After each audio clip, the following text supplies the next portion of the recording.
Begitu selesai pagelaran, selain nilai estetika, mereka yang nonton wayang itu pulang membawa sesuatu yang berkaitan dengan apa? Falsafah kehidupan.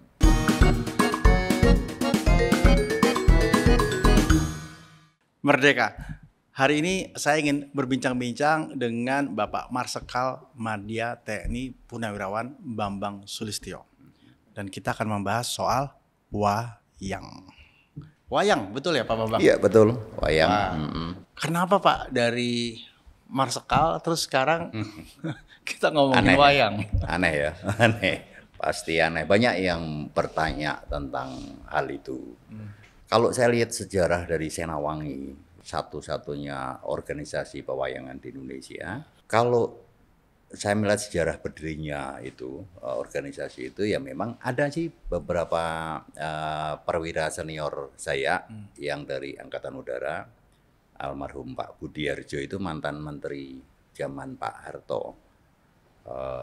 Beliau pada waktu itu yang bersama-sama yang lain tentunya berusaha untuk melahirkan ini organisasi yang berurusan dengan pewayangan. Organisasi resmi pertama? Iya, ya. Yang pertama itu beliau-beliau itu.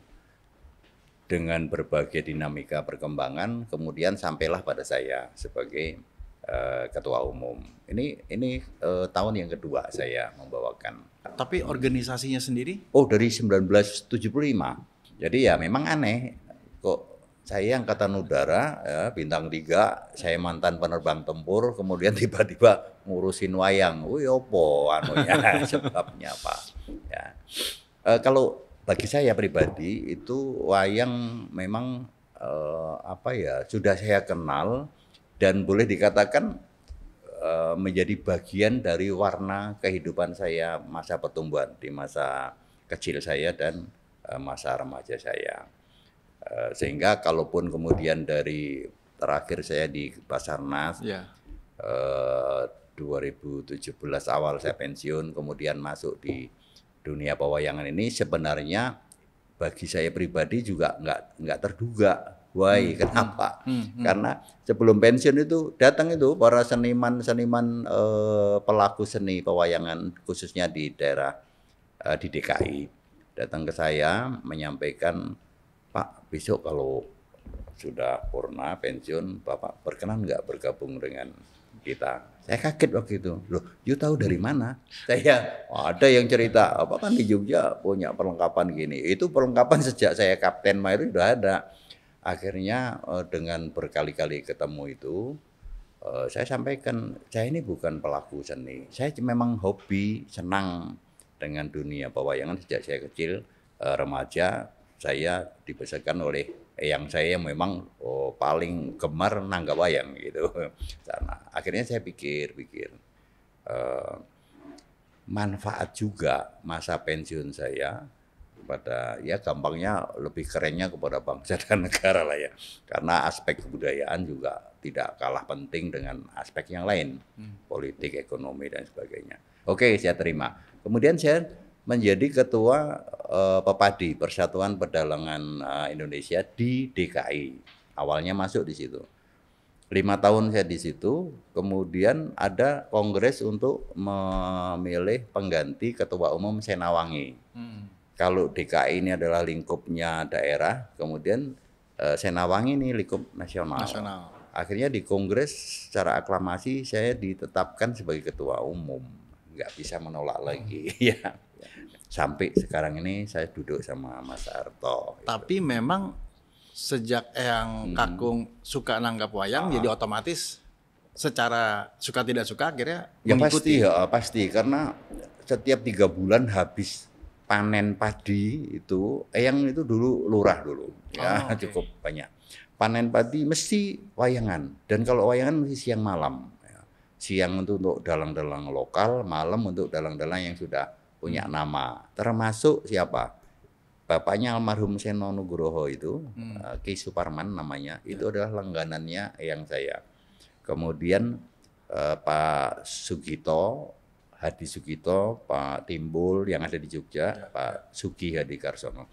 Sehingga berangkat dari kebiasaan saya nonton di situ masa kecil, akhirnya ya pelan-pelan pasti mempengaruhi pertumbuhan dari jiwa seni saya di situ. Filosofi nanggap wayang itu seperti apa Pak biasanya? Apakah ini memang bagian dari semua proses ritual atau itu sama seperti hari ini kita mau konser musik aja gitu? Ya, kalau masa kecil saya wayang, bukan masa kecil. Awal-awal wayang itu memang keberadaan pagelaran wayang itu pasti ada something yang ingin diraih. Terutama adalah ritual-ritual yang berkaitan dengan religi atau kepercayaan adat istiadat khususnya suku Jawa. Intinya misalnya kayak ruwatan misalnya untuk menghilangkan nilai kesialan dalam kehidupan perorangan, masyarakat maupun satu kelompok misalnya desa. Ada sekarang ini yang namanya bersih desa, itu sampai sekarang masih berjalan. Tapi setelah berkembangnya sampai sekarang ini, kemudian wayang tidak sekedar hanya untuk kepentingan ritual-ritual tertentu, tapi hampir-hampir sama dengan itu konser misalnya. Hanya memang wayang ada satu nilai yang harus diraih setiap pertunjukan atau pagelaran itu, ada sesuatu yang harus diraih dari selesainya pagelaran itu. Bukan sekedar hanya senang. Kalau konser misalnya, itu kan karena simpati kita misalnya pada pemainnya, pada penyanyinya, pada keindahan estetika dari satu pagelaran itu. Kalau wayang ada tambah lagi, begitu selesai pagelaran, selain nilai estetika, mereka yang nonton wayang itu pulang membawa sesuatu yang berkaitan dengan apa? Falsafah kehidupan. Permenungan gitu. Nah, kenapa? Karena dalam satu episode pagelaran wayang itu ada tidak sekedar hanya tontonan, tetapi juga wayang itu memberikan satu tuntunan yang diberikan pada orang yang mendengar, orang yang melihat hadir di situ, dan orang yang memang lagi punya hajat menggelar pertunjukan wayang itu. Itu bedanya ya. Sehingga orang gelar wayang. Seorang dalang tidak sembarangan memainkan satu pagelaran hanya sekedar hura-hura atau gebiarnya pagelaran, tapi dia punya tugas juga untuk memberikan sesuatu pembelajaran yang berkaitan dengan etika moral. Mengapa setiap pagelaran wayang pada masa saya kecil mungkin sampai hari ini itu sebutannya semalam suntuk? Kenapa harus tengah malam sampai pagi, kenapa nggak tengah siang sampai maghrib misalnya gitu? Itu salah satu yang sekarang menjadi bagian dari kaum milenial dan generasi Z selalu tanya kepada saya, saya kalau nonton wayang itu ngantuk, ya misalnya. Ini saya bicara orinya wayang ya, originalnya wayang. Karena dalam pertunjukan biasanya dari jam 9 sampai jam 4 pagi biasanya. Itu ada tiga episode yang menggambarkan salah satu kehidupan manusia, ya, dan ditandai dengan perbedaan bagaimana penabuh itu, pengerawit, gending dan sebagainya itu disesuaikan dengan masanya ini. Ada 3, patet 6, patet 6, patet 9 atau songo, kemudian ada patet manyuro. Ini kehidupan manusia, ya. Patet 6 ini adalah kehidupan sejak orang lahir, ya, lahir anak-anak sampai dengan mendekati usia remaja. Kemudian pada masa patet 6 ganti ke patet songo ini adalah manusia-manusia yang sudah berpikir dewasa untuk hidup bermanfaat bagi dirinya, bagi lingkungan maupun bagi negara dan bangsanya. Patet manyuro ini adalah goal terakhir dari satu kehidupan manusia, ya toh. Kemudian diakhiri dengan kembali kepada Tuhan, meninggal. Ini lakon, ini dalam lakon ya. Lakon itu episodenya ada di situ, dibagi dalam 3. Nah, apapun ceritanya. Apapun ceritanya. Nah, di setiap episode ini seorang dalang harus bisa menyampaikan satu falsafah kehidupan yang bermanfaat untuk kepentingan yang mendengarkan, yang melihat maupun yang nanggap lah gampangnya. Ini kalau bicara dalang sedikit, itu hafal luar kepala atau improvisasi ketika menarasikan. Jadi seorang dalang itu kalau dia membawakan cerita, kan ada cerita pakem, ya, yang klasik lah, Ya, pakem, ya, ya. bahwa ini harus begini, harus Ya. begini. Terus ada cerita yang namanya ceritanya itu carangan atau garap. Nah, kalau pakem ini betul-betul dalam harus 100% menguasai betul. Tapi yang carangan atau garap cerita ini sangat leluasa bagi seorang Improvisasi. dalang, improvisasi. Dan itu tidak salah. Tidak salah. Karena mesti seorang dalang harus bisa menarik juga kan kepada audiens pada ini supaya tampilannya lebih bisa menarik dan digemari. Kita bicara sebenarnya wayang Wayang kulit, ya. Wayang Purwo. Sebenarnya kalau menurut UNESCO ketika kita mendapatkan warisan budaya tak benda, itu wayang apa Pak? Dan apa hubungannya dengan wayang orang dan wayang boneka yang lain? Jadi UNESCO memberikan satu penghargaan yang paling tinggi pada dunia pewayangan, yaitu sebagai wayang itu sebagai masterpiece of the oral and cultural heritage for humanity. Itu bukan hanya untuk wayang kulit. Nah, jadi seluruh wayang di Indonesia itu menjadi bagian dari nilai penghargaan UNESCO kepada kita. Hanya memang pada waktu itu perjuangan yang ditampilkan di sana adalah wayang kulit oleh, kalau nggak salah, oleh Pak Ki Mantep Sudarsono, meskipun hanya sebentar, untuk bukti kepada tim juri. Banyak dinilai waktu itu, ada 6, kalau nggak salah 6 institusi yang menilai menjadi juri apakah wayang Indonesia itu pantas menjadi masterpiece itu. Tapi kita nggak bicara wayang ini sebagai asli Indonesia atau tetap bisa disebut asli? Ini ada 2 pendapat ini. Yang saya juga tidak menguasai betul karena saya lahir pilot ya. Kemudian ditanya ini kalau yang betul-betul belajar filsafat wayang pasti tahu dia dan harus tahu ya. Tapi menurut saya yang saya tahu, khusus untuk wayang ini ada 2 pendapat memang. Ada yang mengatakan itu adalah budaya dari India, ada yang mengatakan bahwa ini adalah asli Indonesia. Banyak peneliti baik dari dalam maupun luar yang sudah menyimpulkan bahwa memang benar-benar wayang yang ada di Indonesia ini adalah asli dari Indonesia. Nah, baik, kenapa? Karena kedatangan budaya yang ada kaitannya dengan wayang dari India itu tidak diambil plok seperti itu, tapi semua sudah digubah, disesuaikan dengan kehidupan sosio-cultural bangsa Indonesia, khususnya masyarakat Jawa dan Bali. Nah, jadi istilah kayak misalnya Mahabharata di India tidak sama dengan kita. Itu yang ada di kita adalah Mahabharata kakawin, Bharatayuddha kakawin. Artinya sudah disesuaikan dengan kultur kehidupan masyarakat Indonesia yang paling mendasar. Contohnya kakawin Arjuna Wiwaha misalnya. Itu adalah cerita bagian dari Mahabharata, tapi isinya tidak sama dengan yang ada di sana. Full menggambarkan kehidupan masyarakat Indonesia. Itu. Terus ada lagi Mahabharata, Bharatayuddha, kakawin yang dibuat oleh pujangga-pujangga Indonesia sejak masa kerajaan-kerajaan dahulu, mulai dari Kahuripan Prabu Erlangga dan seterusnya sampai Islam masuk di Indonesia. Sunan Kalijogo memanfaatkan sebagai sarana untuk menyebarkan agama Islam dan seterusnya sampai sekarang di zaman kekinian. Itu tidak ada sangkut pautnya sama sekali yang keluar dari socio-cultural masyarakat Indonesia. Jadi saya pastikan bahwa memang wayang itu asli dari Indonesia. Ada Semar, ada Wingsanggeni misalnya. Parikesit. Gatot Kaca. Ya, Gatot Kaca ada di sana. Kemudian cerita kayak Semar bangun kayangan, coba nggak ada di sana. Itu adalah ciptaan zaman Sultan Agung dari Kerajaan Mataram Islam.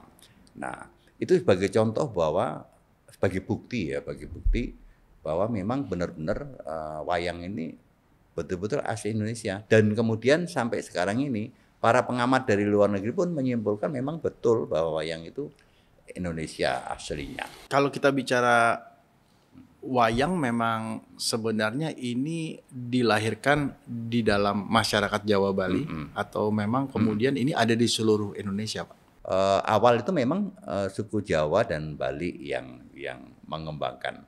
Tapi ini kan kemudian di pulau-pulau yang lain ada juga wayang Banjar misalnya, wayang Sasak di Lombok misalnya, wayang Parwa di Bali. Itu perkembangan berikutnya. Dan sekarang ini sudah hampir di seluruh wilayah Indonesia tertentu itu wayang berkembang. Gitu. Ini termasuk bagian dari organisasi yang Ya, Bapak pimpin. iya, Artinya juga mendata betul. jenis-jenis wayang. Iya.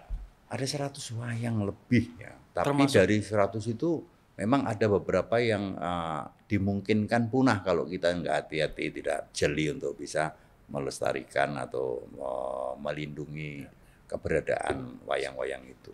Nah, juga ada berita Indonesia ingin menjadi tuan rumah wayang dunia. Oh itu, jadi rumah wayang dunia. Rumah wayang dunia. Menurut saya nih, semenjak wayang itu diakui sebagai satu peninggalan budaya adiluhung bagi dunia, ya, masterpiece tadi, itu sebenarnya sudah satu pengakuan dunia bahwa wayang itu orang bicara wayang mesti ingatnya Indonesia. Ya waktu itu katanya ada beberapa Ya. dan siapa aja juga ada beberapa yang mengajukan. Tapi kan mengajukan itu kemudian dinilai oleh juri. Ya. Dan jurinya bukan main-main. Itu semua level internasional yang di bawah koordinasi dari UNESCO.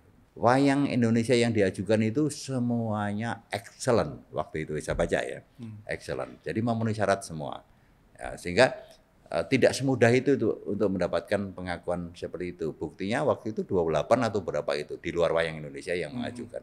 Nah, kita hebat, makanya perjuangan masa lalu para sesepuh dan sebagainya itu saya memberikan apresiasi yang setinggi-tingginya. Tinggal sekarang bagaimana kita bisa melestarikan, mengembangkan dan bahkan memanfaatkan wayang itu kepada kita semuanya. Sebenarnya filosofi wayang itu sangat relevan sama kondisi hari ini. Saya sangat setuju bahwa nilai inti dari falsafah yang diberikan itu sampai sekarang masih berlaku. Contoh misalnya, urip iku urup. Nah, itu maksudnya bahwa kita hidup di dunia ini jangan hanya berpikir pada diri sendiri. Kita harus juga bisa bermanfaat kepada orang lain. Mbuh caranya gimana, itu harus bermanfaat. Nah, sekarang pertanyaannya, kira-kira masih relevan nggak dengan keadaan yang sekarang, Mas Harto? Sangat masih relevan. Kan? Sangat. Contoh misalnya anak-anak muda yang hebat dengan digitalisasi, dengan segala macam. Kalau hanya untuk diri sendiri, ya memang, tapi bagi orang Jawa belum tuntas itu. Mesti harus memberikan kontribusi kepada kehidupan masyarakat yang lain, kepada manusia yang lain. Teknologi boleh dikuasai, tapi adalah alat untuk mempermudah kita bagaimana kita bisa berinteraksi dengan manusia lain. Tapi rohnya bahwa kita itu harus bermanfaat kepada orang lain, itu sampai sekarang pun masih ada. Pribadi saya sebagai Ketua Umum Senawangi sangat mendukung itu. Cuman ingat bahwa meskipun perkembangan wayang yang baru ini, baik dari sisi bahasa, durasi, kemudian teknologi yang dimanfaatkan, yang penting tidak menghilangkan nilai wayang sebagai tuntunan. Karena itu adalah bagian yang menjadi inti bagaimana UNESCO menilai, oh ternyata mengandung satu unsur pendidikan kemanusiaan juga wayang. Jangan sampai itu hilang, ya kan? Kemudian ini yang klasik, ini juga tidak boleh hilang. Why? Kenapa? Karena saya tidak ingin bahwa generasi muda ini di kemudian hari tidak paham, tidak ngerti, terputus karena yang klasik juga udah nggak tahu seperti apa sih. Nah, berat ini perjuangan yang klasik ini berat sekarang, tapi harus dilakukan sampai sejauh kita berupaya. Nanti kalau misalnya sudah titik darah penghabisan yang klasik ini masih sudah tidak digemarin di ruang publik, maka benteng terakhir saya berharap seperti keraton, museum, instansi-instansi tertentu itu yang menjadi benteng terakhir pengamanan dari sistem pagelaran yang klasik. Karena perubahan peradaban dari anak-anak sekarang ini tetap harus ditarik dan diselamatkan di keraton-keraton kita Nusantara. Itu harapan saya supaya tidak putus. Jadi Senawangi mengkoordinir, ada Pepadi, ada Unima Indonesia, ada APA, ada Pewangi. Nah, Senawangi sendiri ini bersama 5 organisasi ini yang sudah terakreditasi oleh UNESCO. Kita punya nomor. Ya, resmi menjadi bagian NGO internasional dengan UNESCO. Itu bersama dengan stupa, kemudian keris, batik, sama Toraja Melo namanya. Ya. Nah, ini punya konsekuensi. Kita harus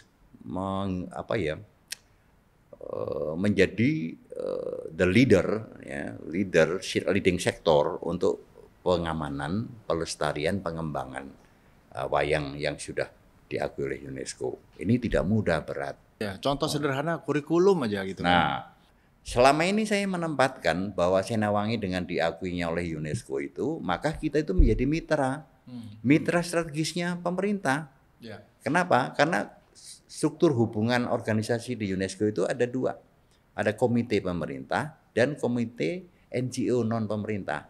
Non pemerintah ini termasuk NGO internasional, termasuk Senawangi ada di dalamnya. Mitra utama dari pemerintah dalam hal ini adalah Kementerian Pendidikan Kebudayaan, Riset dan Teknologi, juga ekonomi kreatif, juga pembangunan manusia dan kebudayaan. Trennya Pak, hari ini kita melihat menjadi lebih baik atau tetap masih dalam garis merah? Sudah membaik, tapi belum maksimal. Ya. Kenapa? Rata-rata organisasi ini kesulitan adalah di dalam konteks anggaran. Meskipun ada bantuan-bantuan ada, tapi belum maksimal. Nah, tentu mumpung ini saya diwawancara ini, ya, saya akan menyampaikan apa adanya. Kesulitan kita ada di situ. Pemerintah sudah berusaha dengan memberikan program Indonesiana kalau tidak salah. Ya, betul. Ya kan? Itu semua bisa. Perorangan, Dana institusi, Indonesiana. Itu juga bisa. Tapi kan ini perlu waktu. Perlu waktu dan perlu proses. Sementara kita harus gerak cepat. Terakhir Pak, pertanyaan terakhir. Lakon apa yang paling Bapak suka? Karena aku Gatotkaca ya paling senang ya. Kata Udara itu Gatotkaca Winusuto misalnya. Ya, Semar Bangun Kayangan. Itu nilai filosofinya tinggi sekali ya. Terima kasih Pak Bambang. Ini sangat mencerahkan sekali. Saya juga mungkin saya minta maaf juga bukan hanya sama Mas Arto, karena mungkin saya ini dilihat sama audien yang lain yang lihat ini, wah Pak Bambang itu kayak tahu-tahunya saja. Oh enggak, karena saya di dapur saya harus belajar. Sehingga kalau tadi ada something yang tidak pas, tidak benar, saya minta maaf. Cuman niat saya adalah baik, karena you undang di sini kita bicara wayang mungkin belum seberapa dibandingkan dengan pakar-pakar. Tapi kedudukan saya mengharuskan saya mengatakan itu sesuai dengan pandangan saya. Terima kasih Anda telah menyaksikan tayangan podcast Nusantara, dan Anda dapat menyaksikan kembali tayangan ulang kami di YouTube channel dengan nama Podcast Nusantara. Jangan lupa untuk menyaksikan dan mengunduh berbagai tayangan inspiratif lainnya di Dae Plus. Podcast Nusantara, hidupkan cinta Indonesia.